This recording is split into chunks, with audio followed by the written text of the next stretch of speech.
Hola, soy Jordi y me gustaría presentaros el proyecto Labdu mediante una historia real. Esta historia se ubica en Malawi. William era un niño al que le gustaba mucho leer. A la edad de 14 años tuvo que dejar de ir a la escuela porque sus padres no se podían permitir pagar la matrícula. Por lo tanto, William tenía que pasar los días en su casa ayudando a sus padres. Aún así, siempre que podía, William cogía la bicicleta y se iba a la biblioteca a leer. En uno de estos viajes a la biblioteca, William encontró una revista en la que se ilustraba en la página frontal la imagen de un molino de viento y en su contenido se explicaba en detalle cómo hacer la construcción. Así que él decidió construir su propio molino de viento y así lo hizo, mediante tuberías de PVC, desechos de coches o bicicletas, componentes como resina. Consiguió construir su propio molino de viento y alimentar así una bombilla que tenía en su habitación para poder leer durante las noches. Los vecinos quedaron maravillados en ver luz eléctrica, así que él decidió construir otro molino para dar luz a los hogares de sus vecinos. Y luego continuó construyendo molinos de viento para bombear agua en los campos de cultivo. Esta historia, que es tan conmovedora, esconde detrás de ella un importante mensaje. Debemos preguntarnos, ahora mientras estamos todos aquí, ¿cuántos niños hay en el planeta que comparten la pasión de William, pero que nunca tuvieron la oportunidad o la fortuna de encontrarse con esa revista? Esta pregunta también nos indica un poco el rol que debe tener la tecnología en el ámbito de la educación. Precisamente la tecnología puede adoptar ese rol que tuvo la revista, la de dar libre acceso a la información. Ese es precisamente el rol que puede aplicar el ordenador. Un ordenador, al igual que la revista, es un utensilio pasivo, por sí solo no enseña nada, pero es el propio individuo que lo usa el que puede acceder a la información. El ordenador nos da lo que podemos llamar libre acceso a información o educación. Por lo tanto, nos planteamos una misión. Nuestra misión va a ser dar a cada niño y niña del planeta de un ordenador. La pregunta es, ¿cómo vamos a llegar a cumplir esta misión? En el año 2010 se vendieron 170 millones de ordenadores portátiles en todo el mundo.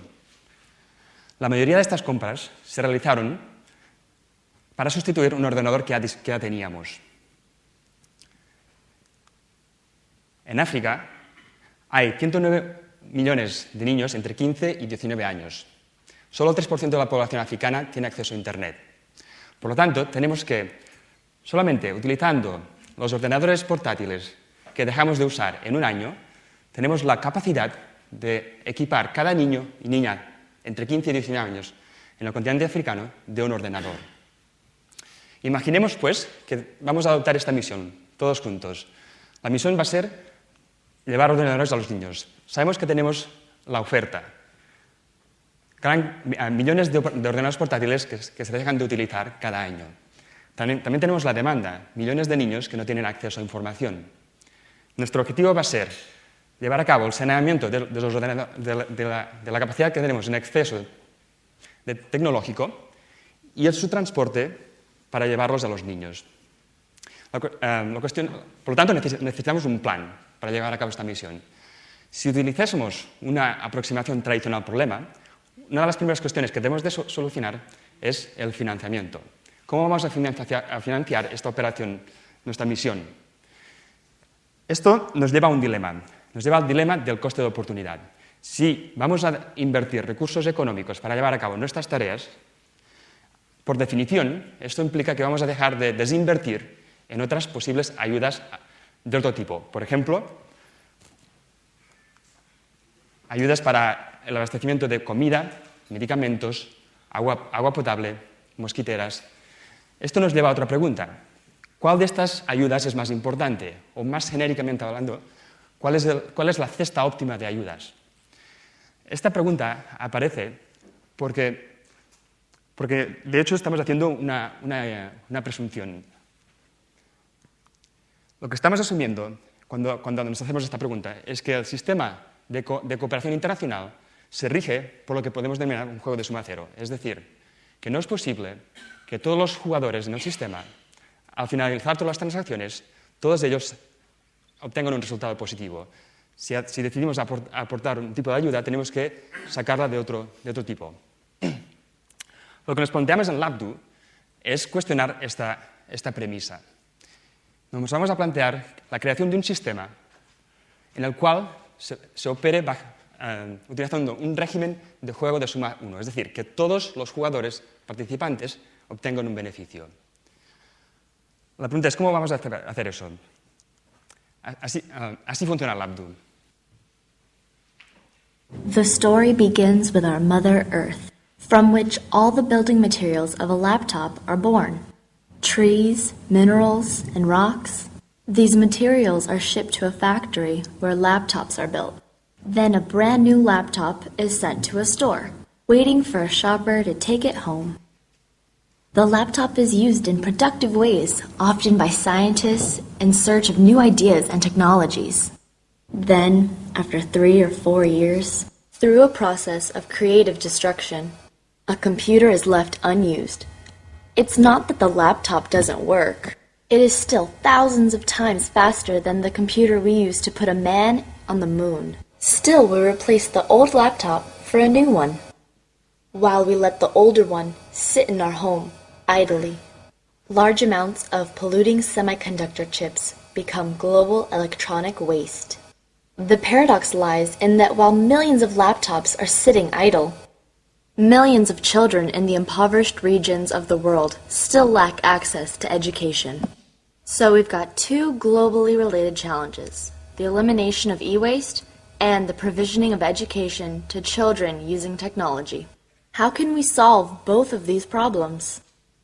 We can use a social network to mobilize idle resources, bring awareness, and make informed decisions.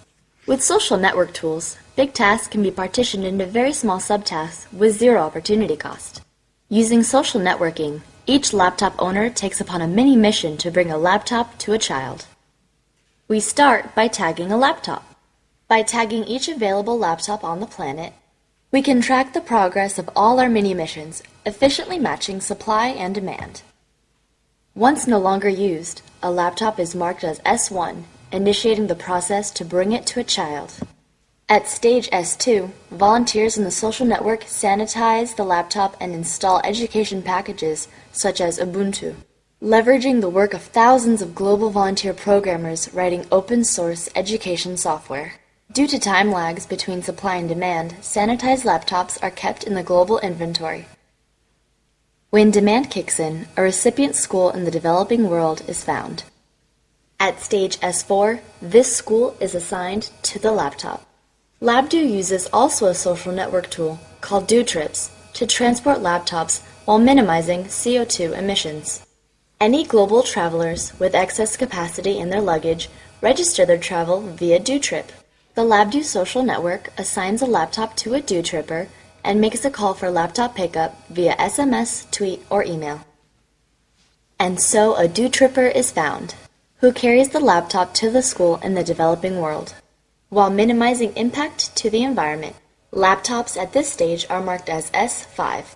Eventually, deployed laptops break too, and so a plan to recycle them is needed. When that happens, an application called Duplet automatically informs the network, signaling the need for another DoTrip. Again, the key is having information at hand to make informed decisions. Once a DoTrip is found, the laptop is carried to a recycling factory and marked as S6. The laptop gets disposed at the recycling factory, returning to planet Earth and completing another cycle of life. This is the LabDo story, a story that each of us can be part of, toward making planet Earth a sustainable place where every child can have access to education. Nosotros, bueno, un poco de historia, empezamos el proyecto LabDo cuando éramos estudiantes en la Universidad de California. Antes del proyecto LabDo, trabajando también con Ingenieros Sin Fronteras desde la universidad, adoptábamos un modelo tradicional, centralizado. Es decir, en anterioridad a LabDo lo que hacíamos es prácticamente todas las tareas del proyecto.